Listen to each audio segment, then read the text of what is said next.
Muchas gracias. Lo primero que quisiera hacer es agradecer a Miguel la oportunidad que me da para decir unas cuantas palabras aquí en este curso y también agradecer a los compañeros del seminario que llevamos ahí en la Autónoma lo mucho que se aprende con ellos. Lo que quisiera decir en primer lugar es denunciar públicamente el título que elegí para la comunicación, porque no se va a ajustar a lo que voy a hacer. Eh, lo denuncio por excesivo, incluso por imposible, porque introduje ahí un desde. Pensar el devenir animal en Deleuze y Guattari desde el corpus de Jean-Luc Nancy, y creo que desde luego crea muchos problemas. Me ha dado muchos problemas, y lo que voy a hacer es una aproximación al devenir animal de Deleuze y Guattari, sobre todo en 1000 mesetas, y luego pues decir algo sobre unos conceptos de corpus en Jean-Luc Nancy que pudieran entrar por contraste o por sucesión de exposición, entrar en la idea de animalidad y del devenir animal, que se pudiera captar así en ese sentido. Comienzo, entonces, con una cita de Deleuze-Guattari en 1000 mesetas que en un momento dado dicen: nosotros sabemos que entre un hombre y una mujer pasan muchos seres, que vienen de otros mundos, que hacen rizomas y que no se pueden entender en términos de producción, sino únicamente de devenir. El universo no funciona por filiación. Deleuze y Guattari se proponen pensar los devenires animales en un orden distinto al de la filiación, a saber, en el orden de la alianza. Los devenires animales no son imaginarios, no se producen en la imaginación, sino que son reales. El devenir no produce otra cosa que sí mismo. El devenir es lo propiamente real, el bloque del devenir, y no los términos supuestamente fijos en los que se transformaría el que deviene. De este modo, el devenir animal del hombre es real, sin que sea real el animal que él deviene. Y simultáneamente, el devenir otro del animal es real, sin que ese otro sea real. Un devenir no tiene otro sujeto que sí mismo, y su término solo existe incluido en el otro devenir. Ambos devenires coexisten formando un bloque. Deleuze y Guattari no dejan de insistir en que un devenir no es ni una semejanza, ni una identificación, ni una imitación. El devenir no se reduce a un parecer, ser, equivaler o producir, sino que tiene su propia consistencia ontológica. No se trata de graduar semejanzas y de llegar en última instancia a una identificación del hombre y del animal, sino de ordenar las diferencias para llegar a una correspondencia de las relaciones. Deleuze y Guattari contraponen los conceptos de serie y de estructura. En la serie se produce una serialidad de las semejanzas según la analogía de la proporción. La semejanza difiere a lo largo de la serie o de una serie a otra. En una analogía de proporción, los términos se relacionan según su diverso grado con un término o eminente o cualidad que recibe el nombre de razón de serie. Su fórmula sería A es semejante a B, B es semejante a C, etc. En la estructura, sin embargo, cada una de las relaciones o de sus relaciones realiza a su modo, según la analogía de proporcionalidad, tal perfección o cualidad considerada en la estructura. De este modo, en la serie se produce una semejanza graduada, por la cual la cadena de los seres no cesarían de imitarse, tendiendo hacia el término superior divino, la razón de serie, el cual poseería en grado pleno y perfecto el atributo o la cualidad considerada. Sin embargo, en la estructura se da una diferencia ordenada, por la cual no habría nada que imitar al ser una mímesis primera y sin modelo. Para Deleuze-Guattari, todo animal es, en primer lugar, una manada, una banda. Un animal posee, más que caracteres, sus modos de manada. Dicen así: bandas, rebaños, poblaciones no son formas sociales inferiores, son afectos y potencias, involuciones que arrastran a todo animal a un devenir no menos potente que el del hombre con el animal. La pregunta que volvemos a plantearnos es la siguiente: ¿cómo concebir un devenir sin filiación, sin producción hereditaria? Frente a la filiación de Deleuze y Guattari contraponen la epidemia. Frente a la herencia, el contagio. Lo interesante del contagio, de la epidemia, es que ponen en juego términos completamente heterogéneos. Matrimonios contra natura, aberraciones. Producción filiativa y proceso de contagio se pueden contraponer del siguiente modo. La producción filiativa solo retiene como diferencias una simple dualidad de sexos en el seno de una misma especie, mientras que en un proceso de contagio hay tantos sexos como términos en simbiosis y tantas diferencias como elementos intervinientes en el proceso.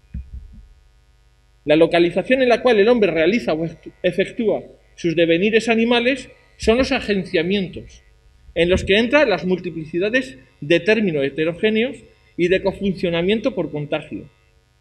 Ejemplos de tales agenciamientos que no obedecen a la lógica de organizaciones como la familiar o la del aparato de Estado serían las sociedades de caza, las sociedades secretas o las sociedades de crimen.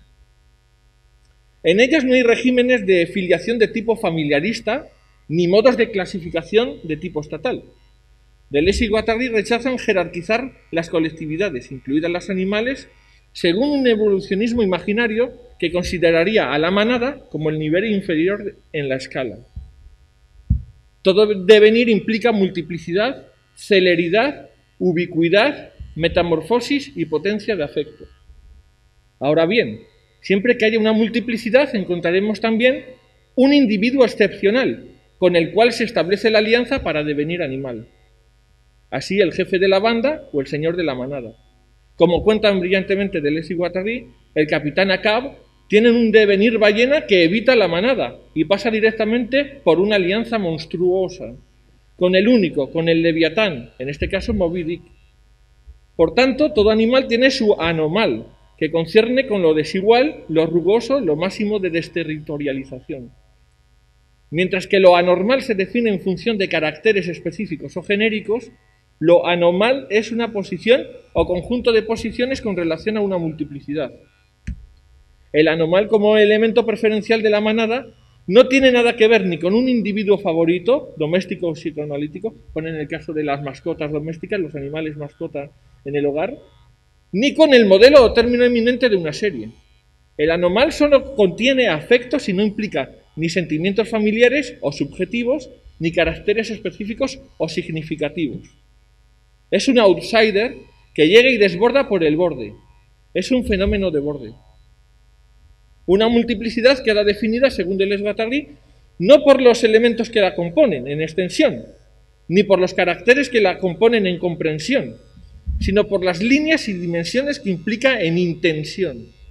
Al variar las dimensiones, añadiendo o suprimiendo, cambia la naturaleza de la multiplicidad. La posición anormal es una posición fronteriza, limítrofe, como la posición de los brujos ubicados en el borde o entre dos pueblos.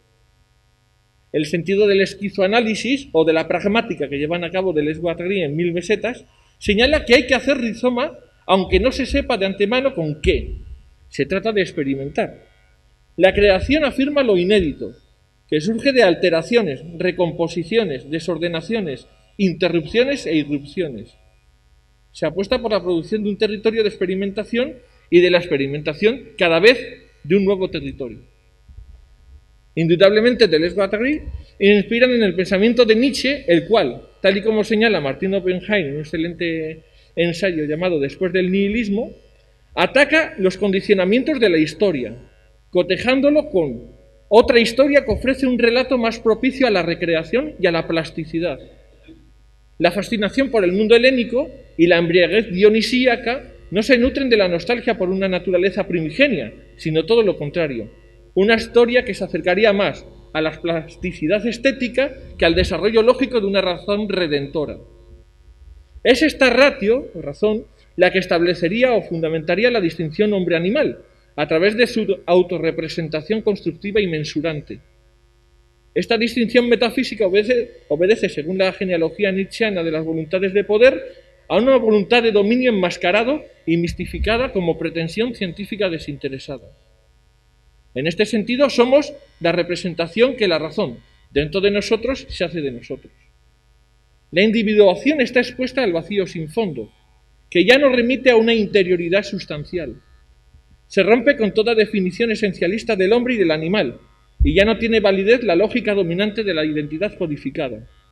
Los cuerpos son configuraciones de intensidad que se resisten a los modos homogeneizadores, totalizadores y despotenciadores de vida de los dispositivos dominantes. Lo que excede a la forma hombre son las intensidades que le afectan y lo modifican. El cuerpo como superficie de afecciones que se compone estéticamente. Los afectos invaden el cuerpo desestabilizándolo y con los cuales se vuelve a componer. El cuerpo como medida intensiva de la producción de sentido. El cuerpo como relación, comunidad, cruce y encuentro. Para Deleuze Guattari, nada sabemos de un cuerpo mientras no sepamos lo que puede, es decir, cuáles son sus afectos, cómo pueden componerse o no con otros afectos, con los afectos de otro cuerpo, ya sea para destruirlo o para ser destruido por él, ya sea para intercambiar acciones o pasiones, ya sea para componer con él un cuerpo más potente. Un cuerpo ya no se define por la forma que lo determina, ni como una sustancia o un sujeto determinados, ni por los órganos que posee o las funciones que ejercen. En el plan de consistencia, un cuerpo solo se define por la longitud y la latitud, o sea, tanto por el conjunto de los elementos materiales que le pertenecen bajo las relaciones de movimiento y de reposo, de velocidad y de lentitud, como por el conjunto de los afectos intensivos de lo que es capaz según un grado de potencia. La naturaleza como plan de consistencia es una inmensa máquina abstracta cuyas piezas son los agenciamientos o los diversos individuos que agrupan cada uno una infinidad de partículas bajo una infinidad de relaciones más o menos compuestas. Para Deleuze Guattari se trata de un plan de desplegamiento, un plan fijo en el que las cosas se distinguen por su velocidad y su lentitud, plan de inmanencia o de univocidad que se opone a la analogía y que afirma que el ser se dice en un solo y mismo sentido de todo lo que difiere. Para la estética de Deleuze, el terreno del arte funciona como un campo de prácticas con las fuerzas que pueblan la realidad. El arte puede hacer variar la percepción de la realidad y alterar la comprensión de la experiencia. Así, el arte puede llegar a afectar a los órdenes de los saberes dominantes. La teoría de lo sensible se interesa por las formas de la experiencia, por las condiciones que hacen que una experiencia sea real y no solo una representación de lo posible. El trabajo de lo sensible en Deleuze traza líneas de vida sobre la experiencia del pensar en el campo del arte que conducen al campo de la existencia. El arte permite al pensamiento estético de Deleuze hacer perceptibles los procesos de transformación de la forma hombre. El arte atañe a unos modos de hacer con los que se materializan objetos, hechos y propuestas que se componen de fuerzas inmanentes, invisibles, inaudibles y legibles.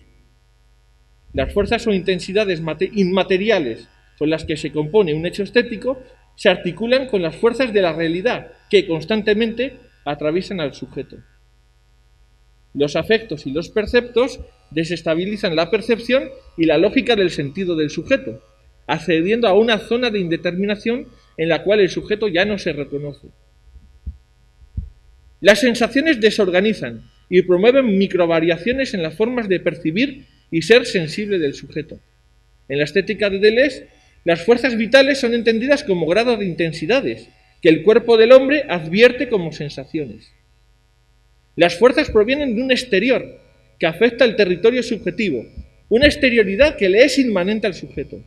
Sensaciones, afectos y perceptos ponen a la subjetividad en contacto con lo que no es subjetivo, con lo caótico, a la vez que constituyen la materia misma con la que lo subjetivo vuelve a constituir otros modos de ver y entender la realidad. Un cuerpo se constituye como creador y creación a la vez. El cuerpo que actúa es simultáneamente intervenido y afectado. Las sensaciones hacen oscilar los contornos. Son invasiones extraterritoriales, bárbaras, en tanto que proceden de una zona no identificada y atacan de una forma incierta.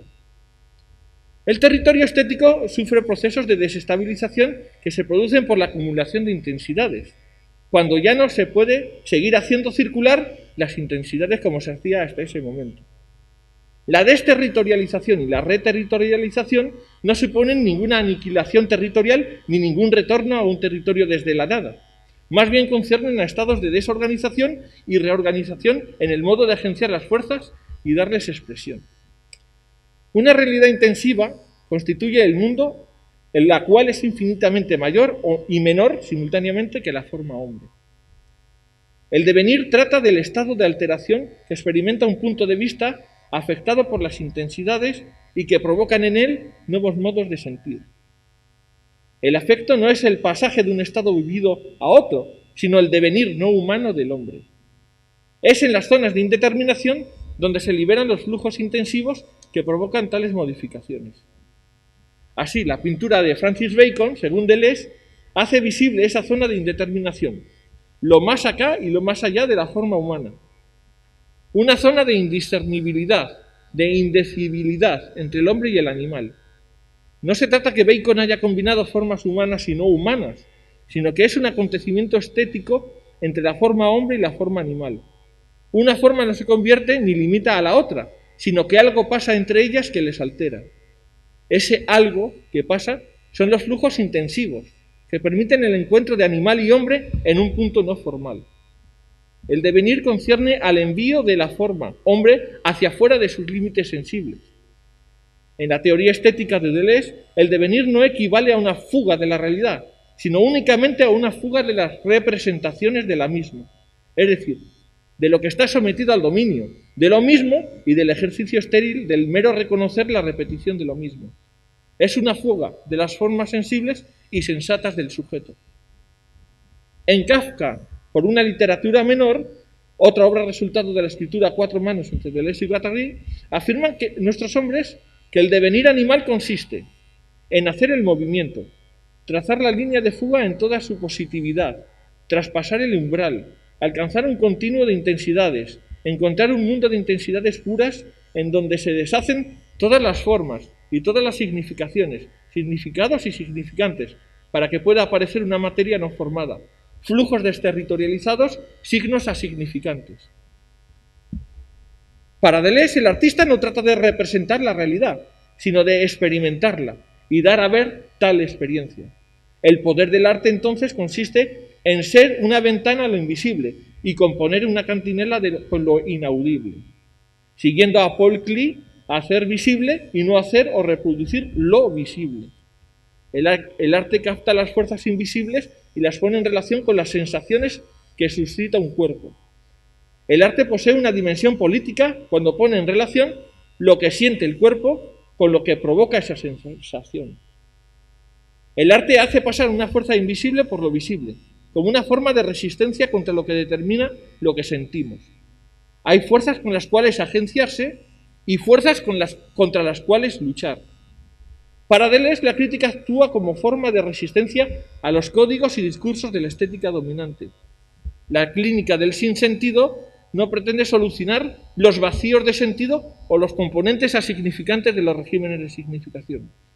Así, un hecho estético no es un condensado de incoherencias, sino una comunidad de inconmensurables.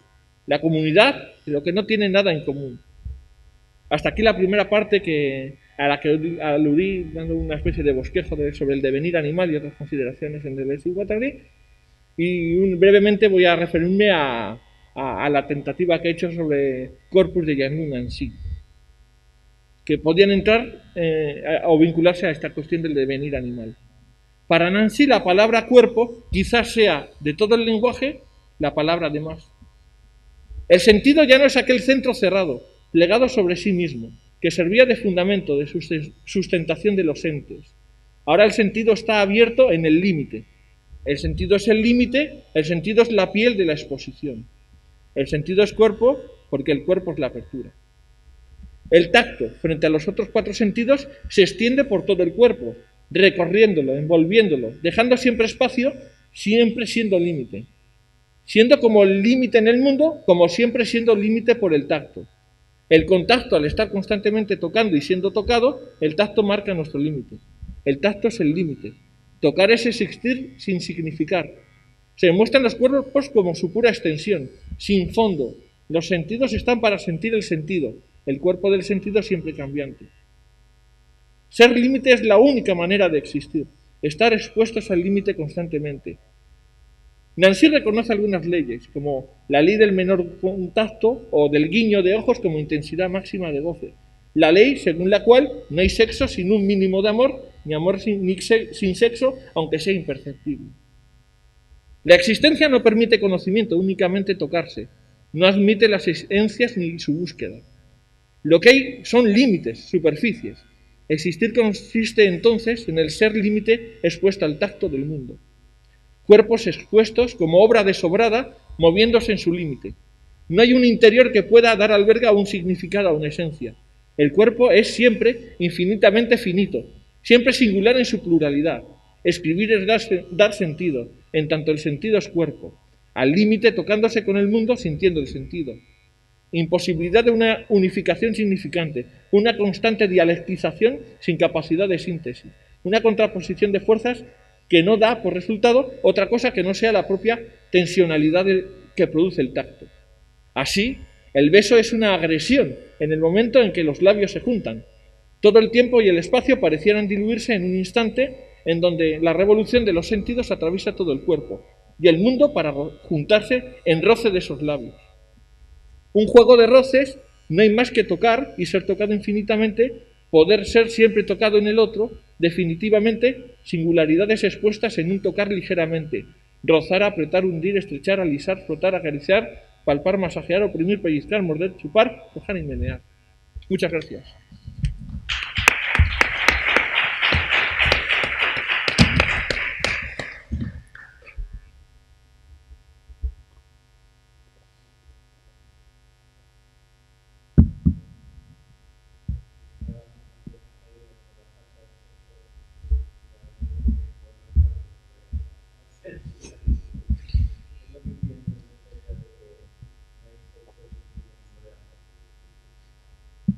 Depende de quienes practiquen el sexo, ¿no?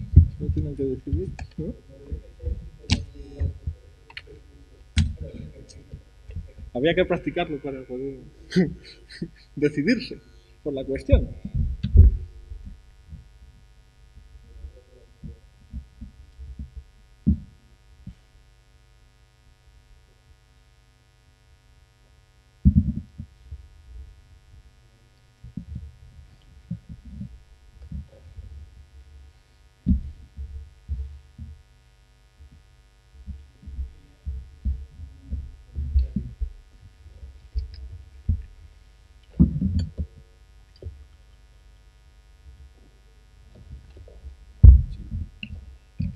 Quería hacer un comentario sobre la reflexión que ha propiciado Jordi Massó un poco sobre el tema de la técnica, porque es un poco problemática a la hora de hablar de Heidegger, ¿no?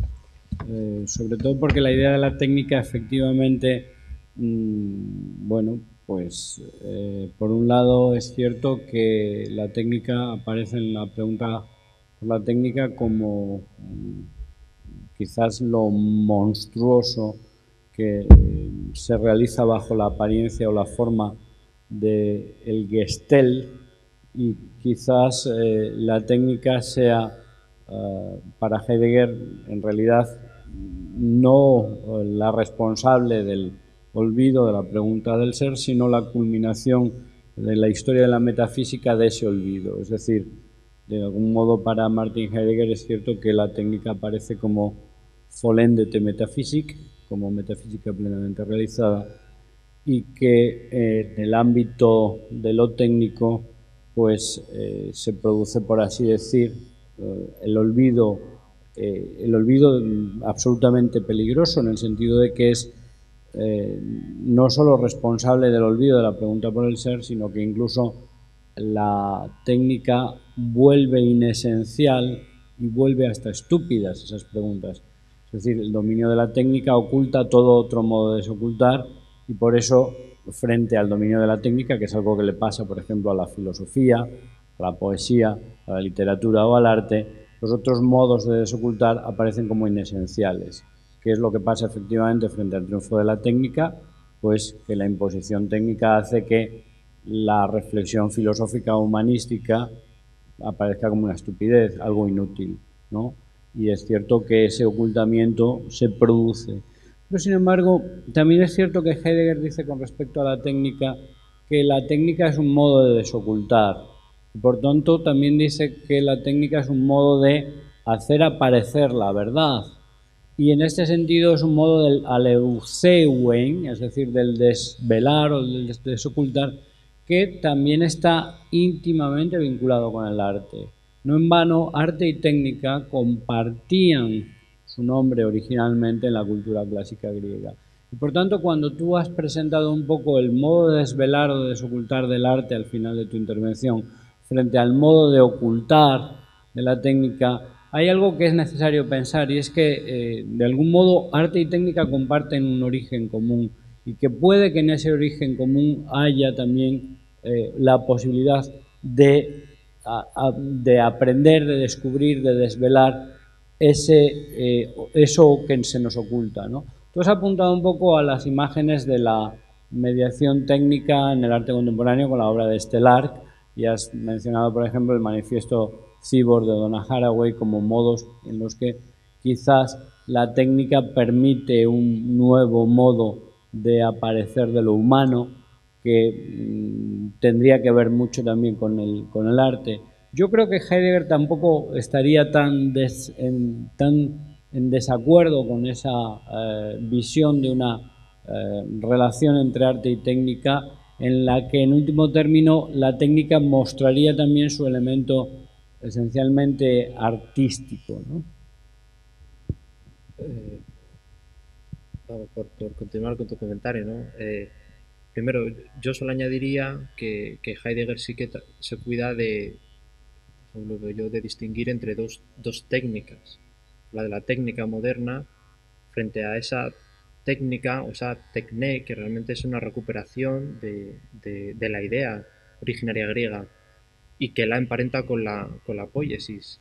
Y es verdad que por eso he mencionado que al final de ese texto sobre la técnica, después bueno, de caracterizar y de desmenuzar esa técnica moderna basada en la idea de solicitar y del acumular, habla mucho de la idea de esa acumulación, de que la técnica permite crear excedentes, bueno, más o menos traduciendo con mis palabras, pero crear excedentes, y que luego la técnica permite, es como una forma de extracción, de no dejar en una palabra que se presente, un dejar que se presente, sino ya un acudir a, en este caso, pues una acumulación de determinadas materias, las que se quiera, con una idea de extracción, en lugar de presentación, dejar que se presente esa otra idea de extracción, ¿no? Y cuando al final Heidegger parece que vuelve a reivindicar el concepto griego de tecné, lo asocia con el arte, y dice en efecto que para los griegos la tecné, el arte era técnica, era tecné, y parece que contrapone claramente esas dos visiones de la técnica. Yo por eso, parte de las complejidades que pueda tener el pensamiento de Heidegger sobre la técnica, sí creo que por lo menos es lo que he intentado emplear como uno de los hilos de la exposición, que hay una contraposición entre dos tipos de técnica, y que al fin y al cabo por eso lo he contrapuesto o lo he puesto en paralelo en un momento dado con su idea también de lo humano, del humanismo. Hay una técnica, como hay un humanismo, que han tomado una idea del hombre, una idea de la técnica emparentada, en cierto modo, y que responde a a una sustancia, a esa idea de que hay una sustancia, un hipokeimenon, algo subyacente que daría el fundamento, que servirá como origen para explicar, en el caso del arte, el sentido, en el caso del humanismo, una idea de hombre, un constructo identitario del hombre. Y frente a esto, esto sería común tanto al humanismo como a la técnica, y frente a esto habría, en los dos casos, por parte de Heidegger, una defensa de recuperar la técnica, una técnica griega, una tecné griega, emparentada evidentemente con el arte, porque el arte es ese desvelamiento, ese dejar o traer a la presencia o dejar que se presente, y por eso lo emparenta con la poiesis, pero también habría a la vez que esa reivindicación de esa tecne griega un recuperar, no sé si bueno, sería la palabra correcta recuperar, pero una necesidad de pensar otro humanismo, no contra el humanismo, pero pensar otro humanismo en el que el hombre, como dice él, la humanitas esté a la altura que le corresponde. Yo por eso pondría a las dos empresas de Heidegger a la misma altura, el recuperar la tecne griega y pensar el humanismo desde otro planteamiento no asimilable al de la ontología sustancial, como él la denomina. Y entonces, en cuanto a lo de no sé qué era lo que me comentabas de Stellark y de los artistas claro, en esto los he puesto de ejemplo de la dificultad o la dificultad de hacer ontología o de analizar obras de arte en las que hay no queda claro ahí dónde está el humano, lo que entendíamos por humano en la obra de Estelar, que eso que es el humano es la máquina, es el híbrido, incluso ahora con la manipulación genética, dónde comienza, dónde acaba, bueno, hay un tramado de cuestiones de una complejidad enorme y que yo creo que visualiza muy bien el arte. Pero lo curioso de todo esto es que hay muchos de estos artistas cuando dicen, bueno, la técnica ha creado una nueva ontología, la ontología cyborg, todavía no se ha, dice Stiller, no se ha aclarado bien cuál es la relación entre la técnica y el hombre, y esto hay que pensarlo, y en uno y otro caso acuden a Heidegger. Y Heidegger no puede dar ninguna de estas dos respuestas a cuál es la relación entre el hombre y la técnica, porque él por un lado, el hombre ha elaborado una idea de hombre que no tiene nada que ver con lo que normalmente pensamos al ver una imagen como esta, el cuerpo, este cuerpo que es un cuerpo pero de una máquina, pues ya el cuerpo, Heidegger no te permite pensarlo como hasta entonces había pensado. Y por otro lado, cuando dicen hay que pensar las relaciones entre la técnica y el hombre, vale, o el cuerpo humano ya es algo complicado, pero es que por otro lado la técnica, si acudes a Heidegger como referencia, te encuentras con que la técnica es pues una forma de desvelamiento del ser, es una especie de modo de relacionarse con la verdad, pero no es la técnica, lo que entendemos por técnica, tecnología cibernética, que fue algo que Heidegger pues pasó un poco de largo. Es lo único que no critico, pero me gustaría, o eso es lo que sostengo, hacer ver que cuando se están creando o se intentan construir ontologías actuales y se acude a Heidegger como referente, esos dos elementos, la técnica y el cuerpo, son dos elementos bastante complicados como para decir que a partir de, bueno, tomar a Heidegger como referente para pensar en estas ontologías el cuerpo o la técnica. Y bueno, por eso en cambio creo que hay un atisbo de posible salida en el pensamiento de Nancy, por lo menos del cuerpo, de un cuerpo ontológico que hereda lo de Heidegger, pero también hereda toda la tradición, asumiéndola, deconstruyéndola, pero sin incurrir en la misma ontología sustancial. No sé si...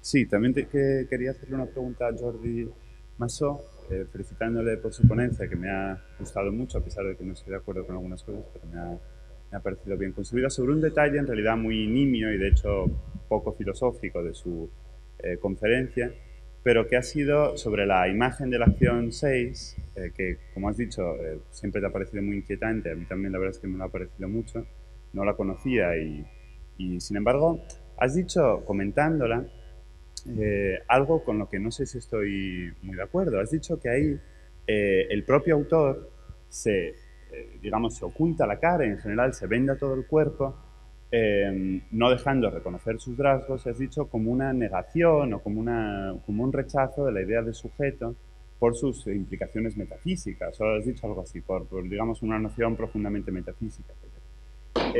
A mí me parece que justamente esa imagen esa idea de vendarse el cuerpo y por lo tanto de colocar una superficie una superficie fina, reconocible, que es una superficie que deja claramente imaginar o pensar un detrás, un contenido, algo íntimo, es justamente algo que refuerza la idea de subjetividad, algo que hace pensar justamente en un soporte, un hipokeimenon, un sujeto que está ahí detrás, sin entrar en todas las consideraciones de persona, máscara, jurídico-filosóficas aplicadas a esa idea. En cambio, de esa imagen tan inquietante, que a mí me parece especialmente inquietante porque nunca he visto una grabación de la acción y no la conozco, es aquello sobre lo que está operando ese artista momia, es realmente lo que a mí me parece lo no humano, lo no reconducible al sujeto, porque tal y como lo he visto en la foto es una especie como de un amasijo de carne,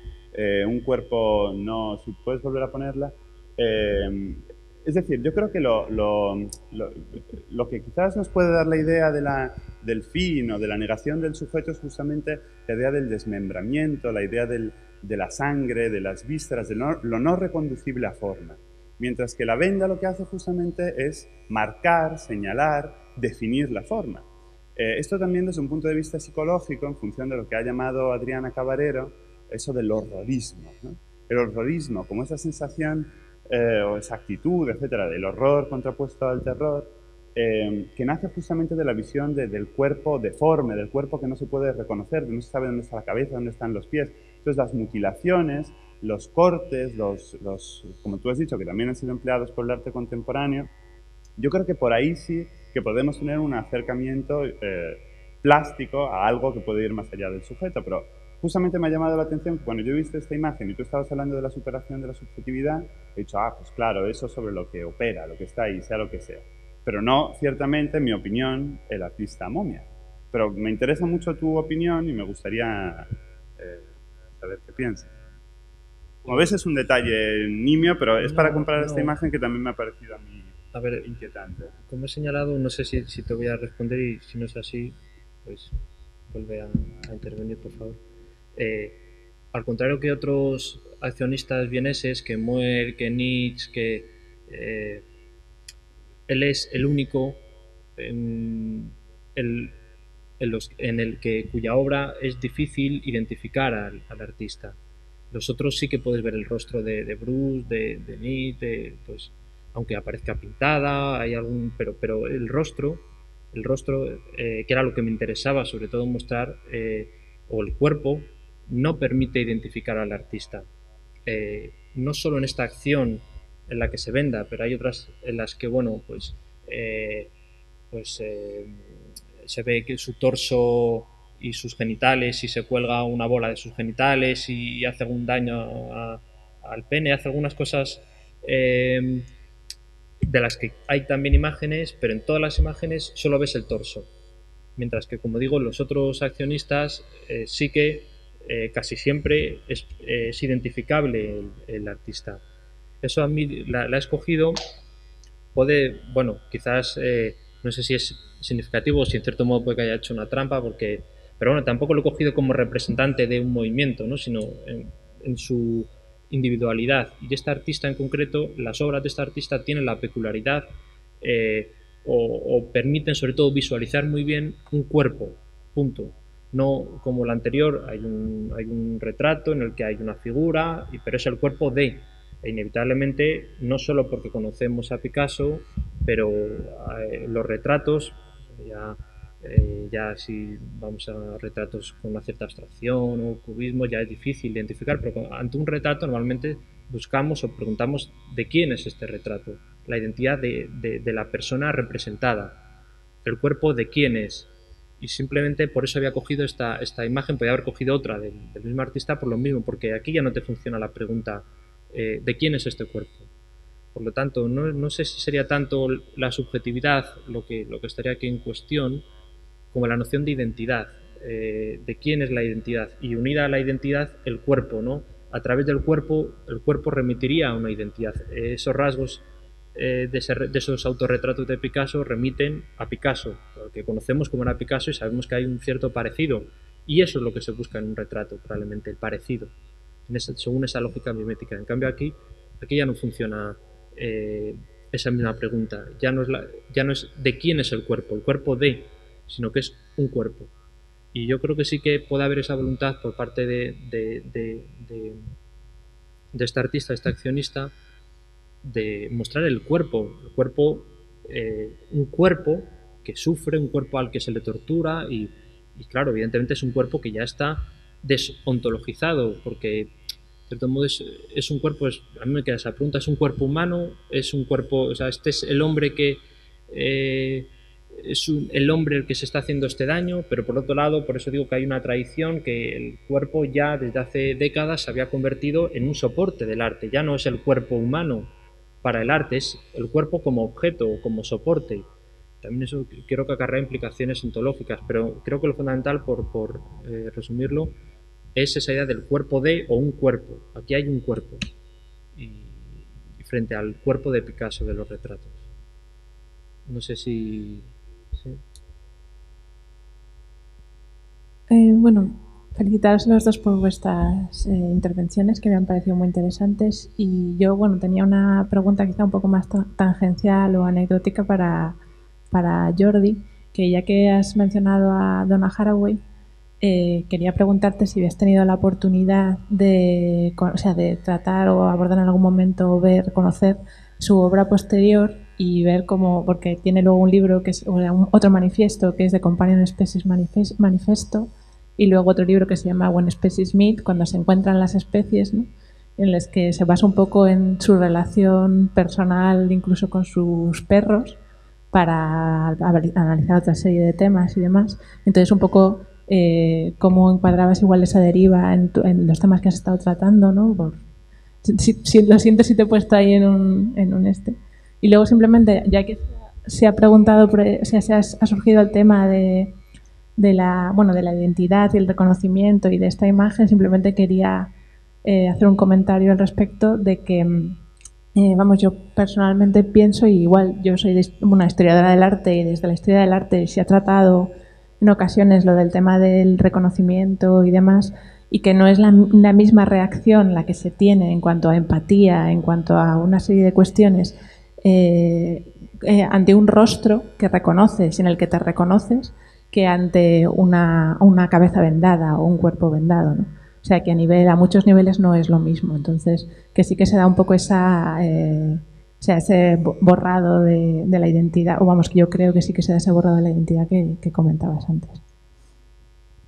Bueno, te puedo decir que no conozco la obra posterior de Haraway. La verdad es que solo conozco y he leído algún artículo suelto, pero sobre todo la obra está la de mujeres, cibors y tal, que incluye el manifiesto, o sea que la obra reciente de los años 2000, pues la verdad es que no la conozco, entonces no, pero bueno, sí, claro, también buscar sobre todo su deriva más, su planteamiento sobre el cibor, pero bueno, si no te importa, lo noto como sugerencia. Sí, no, simplemente, o sea, si ya por eso yo veía que también se escapaba de lo que de los temas o ejes que estabas tratando, ¿no? Pero como era abordar igual los animales o desde otro enfoque y tal, pues era un poco preguntarte si la conocías por tu opinión al respecto. No, confieso que no, y por eso la noto como... Vale, gracias. Bueno, gracias a ti.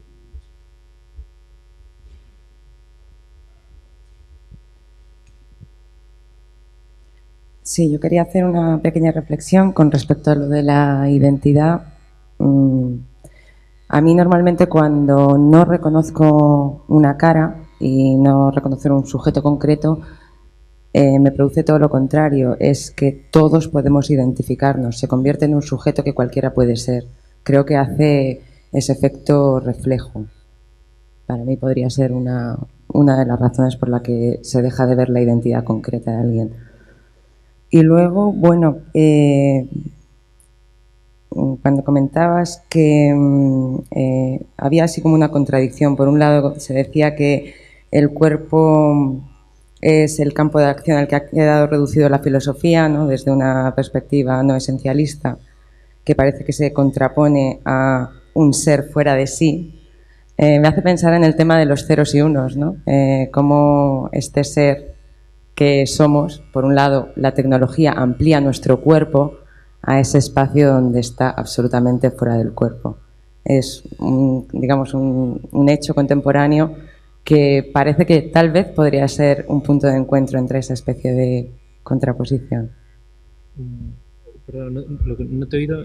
Lo de los ceros y unos, me refiero a, pues por ejemplo, cómo se extiende el ser en un espacio, por ejemplo, Internet, ¿no? En el que, por un lado, es una extensión del cuerpo y, por otro lado, es un ser fuera de sí, ¿no? Que ya no depende de esa esencia, de esa materia, ¿no? Que es la que configura los límites.